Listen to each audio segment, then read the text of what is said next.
우리 오진희 집사님 대표기도 하는데 제가 은혜를 많이 받았어요. 덕분에 우리 교인들 치매 문제도 해결이 되시는 것 같고, 그다음 섭섭증 같은 이야기도 구체적으로 하시니까 기도가 너무 구체적이어서 혹여라도 그런 일이 있었다면 이번 기회에 다 해결받고 우리 교회가 다 몸도 건강하고 또 영적으로도 건강하고 그럴 줄로 믿습니다. 고맙습니다. 오늘 고린도전서 공부하는 날인데요. 사실 주일 낮예배 시간에 사도행전을 계속 중심으로 해서 설교하다 보니까 고린도 지역에서 교회가 어떻게 섰는지는 주일 낮예배 시간에, 그것도 지난달에 이제 보셨어요. 사도 바울이 고린도까지 갔고 아골라와 브리스길라 부부도 만났고 교회가 세워진 이야기를 보셨으니까 여러분들이 지금 다 머릿속에 기억하고 계실 거라고 제가 믿을 텐데, 또 고린도 이야기를 해야 되는 거예요. 어떻게 할까 고민했는데 우리 교회 이 수요일 저녁에는 또 뭐가 은혜롭냐면, 우리 교회 주일 낮 예배 안 나오시고 등록 안 하신 분들이 수요일 저녁에 나오시는 분이 몇이 계세요. 그러니까 잃어버린 한 마리 양이라고 저는. 그러니까 주일 낮 예배 우리 교회는 아니지만 그 한 영혼들을 위해서라도 고린도 이야기를 조금 더 해줘도 되겠고, 그리고 한 달이면 벌써 또 죄송합니다만 까먹은 분들이 많으니까 다시 한 번 더 복습하는 의미로 고린도 지역에서 어떤 일이 어떻게 벌어졌는지 그 이야기를 살펴보는 것은 의미가 있겠다 하는 생각이 있습니다. 생각나는 것은 또 생각나는 대로, 또 몰랐던 것은 몰랐던 것대로 오늘 고린도 전서 앞부분 살펴보시면서 전하는 자나 듣는 자가 한 가지로 은혜의 시간이 될 줄로 믿습니다. 오늘 고린도에 대한 이야기를 해보도록 하겠습니다. 지도 한번 보여주실래요? 저 중간 마게도냐라고 하는 곳이, 그리고 큰 글씨로 아래쪽에 아가야라고 하는 곳이 오늘날로 얘기하면 그리스인 것이죠. 오른쪽에 아시아 갑바도기아라고 하는 곳이 오늘날로는 터키입니다. 1차 선교 여행은 터키 지역에서 주로 전개가 되었고 2차 선교 여행은 그리스 지역으로 이렇게 전개가 되었는데, 그리스 마게도냐라고 하는 이름은 광역이에요. 우리로 얘기하면 경기도, 충청도, 전라도, 경상도 하는 것처럼 그리스의 북쪽을 마게도냐 지역이라고 하고 그리스의 남쪽을 아가야라고 하는 것입니다. 그러니까 성경을 읽으실 때 저게 광역적인 의미이구나. 그리고 그 지역에 동그라미 쳐져 있는 것은 도시, 대전이든 공주든 부여든 이렇게 도시라고 하는 것 기억하시면서 성경책 읽으실 때도 그렇고 지도를 보실 때도 그렇게 하면 훨씬 이해하기가 좋을 것입니다. 그리스로 가서는 빌립보, 데살로니가, 그 다음에 데살로니가 바로 밑에 지금 하나 베레아라고 하는 곳이 있는데 저 지도에는 빠졌죠. 베레아를 거쳐서 아덴까지 내려왔다가 아덴에서 왼쪽 고린도로 넘어가게 된 것이 2차 선교 여행이었다라고 하는 것인데, 고린도하고 아덴 쪽에 있는 저 육지하고 섬이 붙어 있는 것 같습니다만 저 점 찍혀 있는 곳이 바다예요. 그러니까 고린도 지역은 섬입니다. 섬. 그렇게 섬이라고 하는 것을 알고 계시고, 저 고린도는 항구 도시였습니다. 아시아로 따지면 홍콩이나 싱가포르처럼 항구이면서 부유하게 된 도시들, 우리나라로 얘기하면 부산 같은, 그렇게 해서 항구가 발달하면서 도시도 발달한 형태가 고린도였다고 보시면 틀림이 없겠습니다. 이제 지도 치워주시고요. 그런데 항구 도시이다 보니까 사람들이, 또 사업하는, 장사하는 사람들이 워낙 이곳저곳에서 많이 왔다 갔다 하고 거기서 숙식도 하고 묵어가기도 하고 상업도 하다가 보니까 성적인 문제들이 굉장히 타락한 그런 도시 가운데 하나였고요. 그리고 우상 숭배가 아주 대단하던 도시가 저 고린도였습니다. 사실 이 뱃사람들이 많은 바다를 끼고 있는 곳이 우상 숭배가 더 심하죠. 제주도는 사면이 바다로 되어 있어서 거기는 기독교 인구가 10%가 안 됩니다. 이게 육지로 올라올수록 기독교 인구가 훨씬 더 이 제주도보다 많죠. 우리는 20%, 25% 이렇게 된다고 그러는데, 이 바다 쪽으로 갈수록 이 예수 믿는 인구가 줄어듭니다. 우상 숭배에 더 오랫동안 찌들어 있었기 때문에 그런 거거든요. 요즘도 바다에 내보내면서 뭐 이렇게 세상 말로는 푸닥거리 구슬하고 또 한참마다 바다에다가 이렇게 바다 신에게 빌고 그러는 일들이, 아무튼 바다를 많이 접하고 있는 곳은 우상 숭배가 심하다고 하는 거예요. 요즘처럼 태풍이 올라온다고 알려주기를 합니까? 장마가 진다고 알려주기를 합니까? 옛날에는 그냥 하늘만 바라보고 태풍 물려오면 어느 날 갑자기 그냥 당하는 거예요. 그러다 보니까 우상에게 빌 수밖에 없는 그러한 시대적인 여건을 가지고 있었다고 보시면 틀림이 없는 것이죠. 근데 이 고린도라고 하는 도시에 가장 언덕, 가장 높은 곳에는 신전이 세워져 있었는데 이 신전에는 아프로디테라고 하는 여신을 섬기고 있었어요. 여신.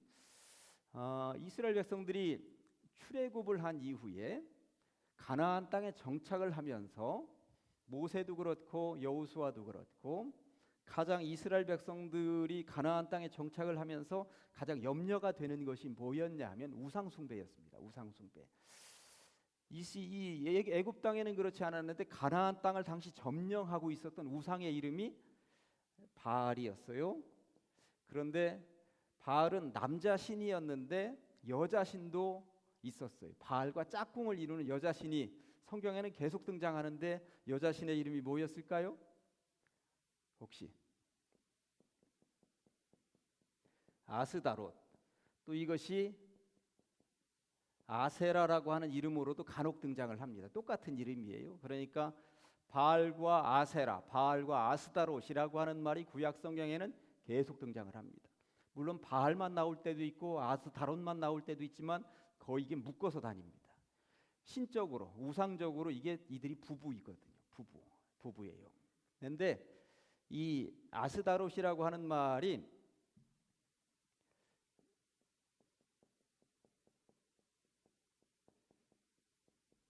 그 지역의 원어로는 아스타르테였어요. 아스타르테. 그런데 성경적으로는 조금 이렇게 읽다가 보니까 그 지역의 언어로 성경에는 아스다롯이라고 얘기를 하는 거예요. 우리는 예수라고 합니다만 중국에서는 야소라고 하고 영어로는 지저스라고 하는 것과 똑같은 이치인 것입니다. 그리스 이렇게 그 지역엔 아스타르테였는데 성경에서 아스다롯이라고 하죠. 그런데 시대가 이 우상이 이렇게 수출이 되었어요. 이게 가나안 지역, 이게 이스라엘 지역에 있었던 이방 우상이었는데 이게 어디로 수출이 되었냐면 그리스 지역으로 수출이 된 것이죠. 그러면서 이름이 이렇게 조금 바뀌었어요. 아프로디테라고 이름이 거의 비슷하죠. 아스타르테에서 아프로디테라고. 그러니까 아스다롯이라고 하는 우상이 이방 우상이 그리스 지역으로 수출이 되면서 이름이 약간 그리스 용어로 바뀐 거예요. 그리고 나중에 그리스가 망하고 로마가 세계를 지배할 때에 이 아프로디테라고 하는 신 이름이 로마의 언어로 뭘로 바뀌었냐면 비너스라고 이름이 바뀌죠. 비너스. 사랑의 비너스. 나는 음을 못 잡겠는데 아무튼 그렇게 하는 그 속옷 광고 나오는 비너스가 원래는 아스다롯이라고 하는 당시 이스라엘 땅덩어리에 있었던 이방 우상 여신 이름이었다고 하는 거. 혹시 비너스 입고 계시면 아무튼 우상을 입고 계시다라고 하는 거 기억하시면서 전 지금 불매 운동을 하는 것은 아닙니다. 아무튼 이런 흐름이라고 하는 것을 기억하시는데 당시 그리스 고린도라고 하는 땅덩어리의 가장 높은 곳에 신전이 있었는데 누구를 섬기는 아프로디테. 이스라엘 땅에서 수출된 아스다롯이라고 하는 그 우상을 섬기는 신전이 그곳에 있으면서 여기 자료에도 써놨습니다만 그곳에는 이게 우상 숭배만 하는 것이 문제가 아니라 성창이라고 하여서 이방 우상과 관련되어서 성적인 것을 부추기는 매춘녀들이 1000여 명이나 그 당시에 포진하고 있었다라고 하는 것입니다. 그러다 보니까 이곳에 제사를 지내러 가기도 하면서 아주 문란한 성생활을 하러 가고 그 문란한 성생활을 하는 것을 통해서 제사 드렸다고 하는 시대가 그 시대였습니다. 그리고 그 중심지가 고린도였다고 하는 거예요. 그래서 그런지 거기 고린도라고 제가 자료에 써놓고 가로 4번에 당시에 이런 용어가 있었습니다. 코린티아주마이라고 하는 말이 있었는데 고린도인처럼 행하다 이런 말이에요. 그런데 이 말은 무슨 말이냐면 매춘 행위를 행하다. 코린티아주마이 이러고 왔어? 그러면 나 매춘하고 왔지 이런 말이요. 이게 무슨 말인지 알아들으셨어요? 이게 그런 말이었다라고 하는 것입니다. 우리말로 얘기하면 안성맞춤이다 그러면 안성에 가서 6일을 맞추면 제대로 맞춘다 이런 도시를 가지고 안성맞춤이라고 하는 용어가 나온 것처럼 이런 용어가 나올 정도로 고린도는 굉장히 타락한 도시였다라고 하는 이야기고요. 나중에 5번에도 써놨습니다만 철학자 플라톤은 매춘부를 일컬어서 고린도 소녀 이렇게 얘기할 정도로 고린도 하면 매춘, 고린도 하면 성적인 타락 이런 시대였다고 하는 것입니다. 그런 시대에 사도 바울이 고린도에 간 거예요. 그리고 그 타락한 도시 고린도에 교회를 세웠고 고린도 지역을 변화시켜 냈다라고 하는 이야기인 것입니다.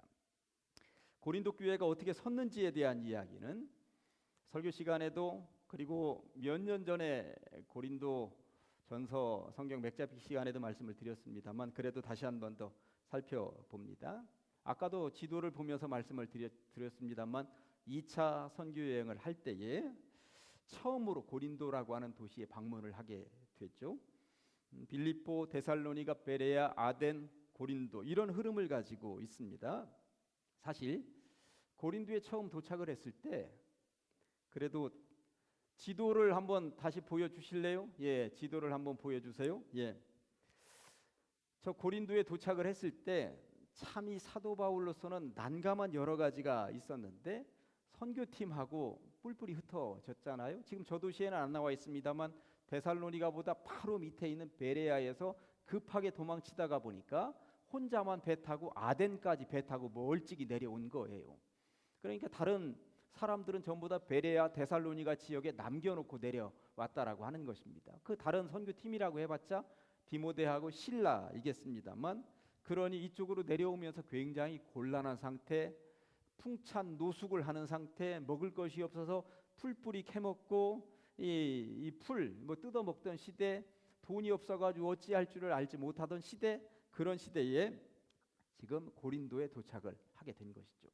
근데 고린도에서는 사도 바울의 인생에 잊을 수가 없는 여러 가지 많은 사건들이 있었는데 그 중에 하나가 여기 3번에 써놨습니다만 아굴라와 브리스길라 부부를 만났다라고 하는 것.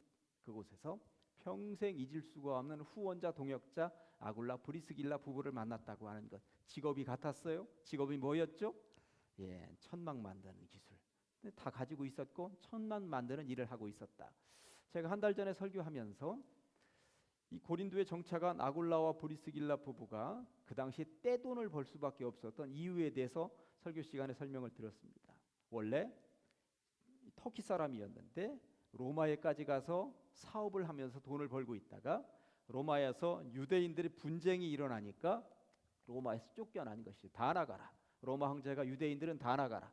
그러다 보니까 로마에서 직항으로 한 번 배 타고 갈 수 있는 고린도에 정착하게 되었고 고린도는 로마에서 직항으로 배 타고 오는 그 지역이다 보니까 로마에서 쫓겨난 유대인들이 버글버글 몰려 있는데 금방 주택난을 해결할 수 없는 이 시대에 아굴라와 브리스길라는 천막 만드는 기술을 가지고 있다 보니까 천막을 가지고 집 짓는 데에 가서 공사해주고 돈을 많이 벌어서 떼돈을 벌어가지고 부유한 사람이었다. 하나님은 빈털터리인 사도 바울을 그 즈음에 아굴라 브리스길라 부부에게 붙여주셨고 함께 일을 하고 동역하고 그렇게 평생의 동지를 만나게 해주셨다라고 하는 것이었습니다.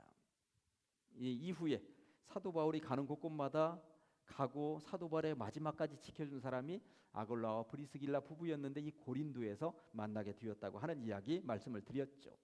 그렇게 만나서 신바람 나게 뭔가 천막을 만들기도 하고 아굴라 브리스길라 부부와 함께 이 사역을 하고 있을 즈음에 누가 왔어요? 저 위쪽에서 동떨어졌었던 디모데하고 실라가 내려온 것이죠. 내려와서 무슨 이야기를 전해줘요? 저 위쪽 데살로니가의 교회가 섰습니다. 그 이야기 전해준 거죠. 그러다 보니까 너무나도 반가워서 데살로니가 지역에 편지를 써서 보냈는데 그게 바로 데살로니가 전서였다라고 하는 것입니다. 여기까지. 그러면서 고린도 지역에서는 이전에 절대 없었던 놀라운 일이 벌어졌는데 1년 6개월이나 긴 시간 동안 이곳에 머물면서 교회를 세우고 복음을 증거했다라고 하는 것입니다. 그리고 나서 뒤에 누구에게 물려주냐면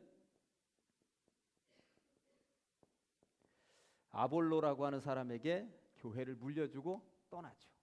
교회를 물려주고 떠납니다. 그리고 나서 예루살렘에 가서 선교 보고를 하고 얼마 있다가 3차 선교 여행을 떠나게 되는데 3차 선교 여행 떠나서 에베소에 머물러 있을 즈음에 고린도에서 뭔가 질문해오는 여러 가지 것들이 있었습니다. 이것은 어떻게 하면 좋겠습니까? 교회에 문제가 발생했습니다. 이런 문제들은 어떻게 해결하면 좋을까요? 하는 1번 질문, 두 번째는 소문.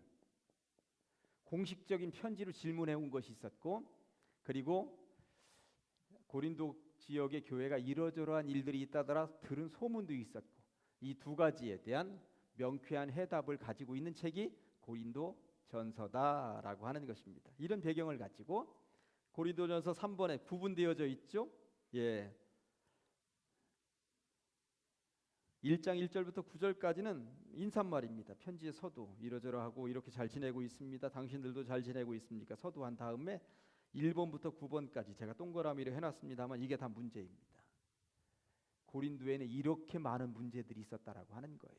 소문으로도 들어보니까, 그리고 실제적으로 그들이 이 문제는 어떻게 할까요? 하고 편지로 보내온 실제적인 질문에 대한 대답을 여기다가 써놓고 있습니다. 그래서 제가 칸을 하나, 둘, 셋 오른쪽으로 남겨놓았는데, 사도 바울은 그들이 보내온 문제는 뭔가, 문제에 대한 이야기를 쓰고, 그리고 해법, 원리, 원칙, 어디에다가 근거를 두어서 어떻게 실천으로 옮겨야 된다, 그 이야기를 계속 써나갑니다. 고린도전서는 이런 흐름으로 되어 있다라고 하는 것이죠. 그래서 고린도전서는 제가 오늘 다 끝내지 못하고 다음 주까지 이제 고린도전서를 말씀을 드리려고 그래요. 그러면 고린도전서의 흐름은 이렇구나 하는 것을 알 수 있으실 것입니다. 오늘은 뭐 첫째 교회 분쟁 이야기를 하려고 합니다만, 예나 지금이나 교회 안에 분쟁들이 있어요. 사랑의 사람들이고 서로 평화롭게 살아야 되는데 교회 분쟁들이 있죠. 그 분쟁에 대한 이야기는 조금 있다가 조금 더 구체적으로 살펴보겠습니다. 또 2번 같은 경우는 부도덕한 생활에 대한 이야기, 다음 주 하겠습니다만, 아버지의 아내, 계모인데 원어적으로는 아버지의 아내하고 사는 아들이 있습니다. 이런 부도덕한 생활이 교회 성도 가운데 있었다는 이야기. 이런 문제를 어떻게 할까요? 하고 공식적인 질문이 들어오니까 거기에 대한 대답도 해줍니다. 3번 같은 경우는 교회 안에서 문제가 발생했는데 세상 법정까지 이끌고 나가서 세상 법정에서 판결을 내립니다. 최근에 우리 교단 교회에 서울 지역에 분쟁이 났는데 세상 법정으로 끌고 갔어요. 그랬더니 세상 법정에서 당회장을, 변호사를 당회장으로 앉혀놨어요. 그 사람을 안 믿는 사람이에요. 당회를, 변호사가 당회를 소집해서 당회장으로서 회의를 진행합니다. 오늘날 우리 교단에서.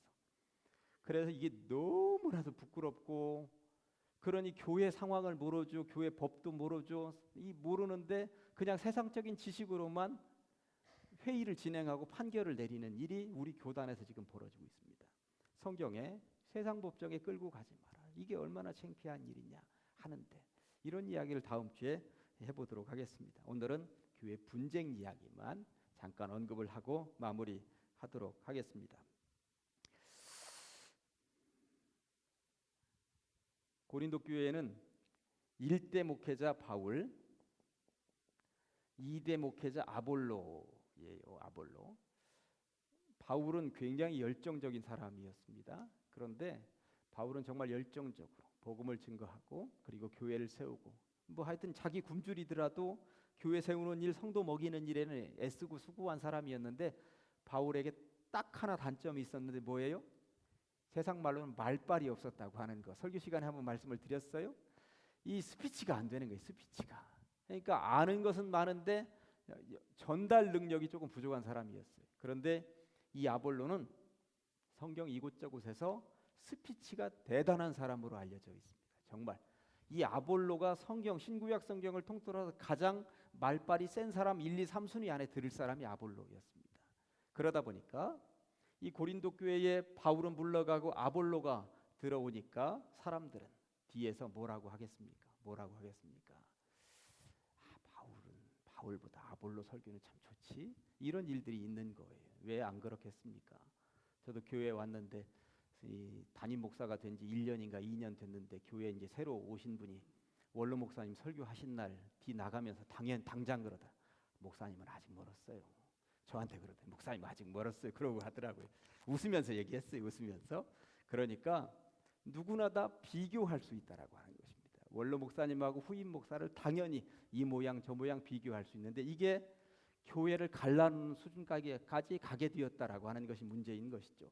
개척한 사람, 그러나 설교 잘하는 사람. 그런데 여기에 문제가 베드로가 부흥회를 한번 하고 다녀갔어요. 잠깐 바울이 없는 사이에 아니면 아볼로가 없는 사이에 언제인지는 모르겠습니다만 베드로가 잠깐 부흥회하고 다녀갔다라고 하는 것입니다. 그러다 보니까 와우, 베드로는 원고도 안 보고 해, 이러는 거죠. 김은육 목사님이 원고 보고 하는 거 보셨어요? 예, 저도 다른 교회 가면 원고 안 보고 합니다. 예, 저도 레파토리가 있거든요. 부흥 강사들은 그거 가지고 10번 100번 하는데 원고를 어떻게 봅니까? 근데 막 대단해 보이잖아요. 대단해 보이. 이게 베드로였습니다. 이게 베드로. 그러니까 이 설교 한없이 듣고 이 설교 한없이 듣다가 이런 사람 하나 와서 설교하면 대단해 보이는 거예요. 놀랍죠. 놀랍습니다. 어쩜 저렇게 말이 달콤하고 좋은지. 이게 이제 김은육 목사님 같은 경우죠. 김상인 목사님, 서중영 목사, 김은육 목사님 이런 경우인 거죠. 이런 일이 발생을 한 거예요. 그랬더니 4번 무슨 얘기야? 우리는 사람 믿는 사람들 아니잖아. 우리는 예수 믿는 사람들이지. 다른 거 볼 것도 없어. 예수님만 봐야지. 이런 파들이 생겼다라고 하는 것입니다. 실제적으로 볼까요? 고린도전서 1장 12절 말씀이 이렇게 되어 있습니다. 내가 이것을 말하거니와 너희가 각각 이르되 나는 바울에게, 나는 아볼로에게, 나는 게바에게. 게바라고 하는 말은 베드로의 원래 이름이, 원어 이름이 게바였습니다. 베드로라고 하는 이름은 나중에 예수님이 바꿔주신 거잖아요. 반석이라는 이름으로 베드로라고 해라. 베드로 이전의 이름이 게바였습니다.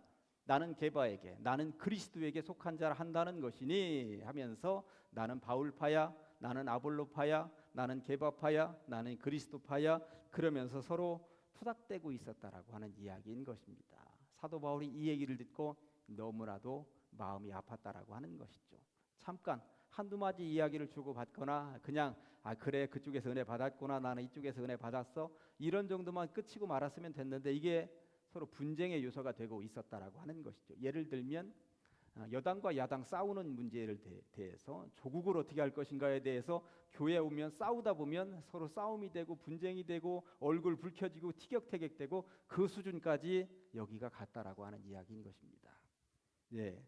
그러다 보니까 사도 바울이 해결의 원칙, 머릿속에 무슨 생각을 담고 있느냐, 이게 중요한 것이다. 원칙이 중요한 것이다 하면서 원칙을 제시하는데 고린도전서 3장 6절부터 7절까지 말씀이 이렇게 되어 있어요.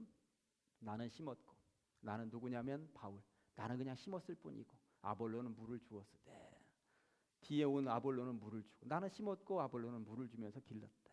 오직 하나님께서 자라나게 하셨나니 그런즉 심는 이나 물 주는 이는 아무것도 아니라되 오직 자라게 하시는 이는 하나님뿐이니라. 아멘.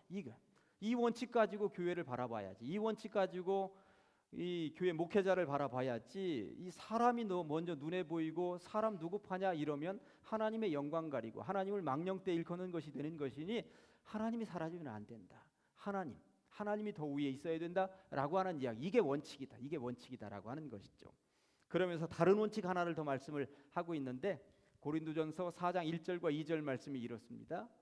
사람이라고 하는 것은, 우리 목회자라고 하는 것은 마땅히 우리를 그리스도의 일꾼이요 하나님의 비밀을 맡은 자로 여길지어다. 그리고 맡은 자들에게 구할 것은 충성이니라. 그냥 여기 이 사람들은 그냥 뭔가 맡겨졌으니까 충성하는 것뿐이야. 그 원칙으로 우리들은 하고 있는데 너희들은 그 원칙 가지고 충성하고 있는 우리들을 나는 누구 파다 이런 것 가지고 분쟁하면 되겠느냐라고 하는 것입니다. 이건 아니다. 그러니까 어떤 원칙? 하나님께 영광을 돌리고 있는가? 이 원칙. 두 번째, 사람은 다만 하나님께 충성을 다하고 있는 그 존재로서의 이 원칙, 이것을 놓치면 안 된다라고 하는 이야기를 아주 침을 튀기면서 강조하고 있는다.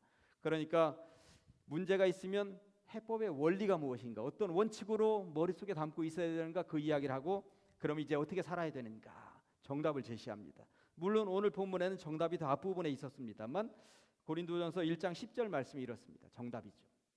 형제들아, 내가 우리 주 예수 그리스도의 이름으로 너희를 권하노니 모두가 같은 말을 하고 너희 가운데 분쟁이 없이 같은 마음과 같은 뜻으로 온전히 합하라. 아멘. 그냥 놔둬보세요.